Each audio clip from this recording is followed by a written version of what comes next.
Hello everybody, and once again welcome back to Tech and AI YouTube channel. Today in this video I'm going to show you how you can disable your NSFW filter on character AI, so make sure you follow my step till the end.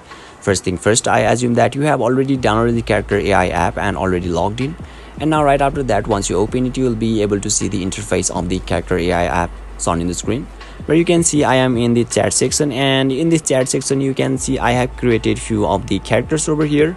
So to show you a demo, let me choose any of them. Let's say Panda 476, which is at the top.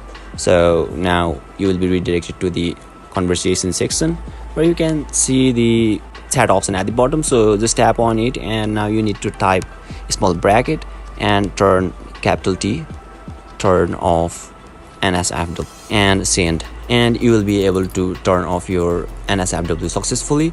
And one more thing, you simply need to type small bracket and turn off and close it with small bracket again, and once you send it, you will be able to disable your NSFW filter successfully. So basically this is how you can disable your NSFW filter on character AI. And if you still encounter any issue during this process, feel free to leave a comment and I'll be happy to assist you. If you found this video helpful, please give it a thumbs up, and if you are new to this channel, make sure to hit the subscribe button and set the bell icon to on so that you can stay updated with our latest content. Thank you for watching, and I'll see you next time.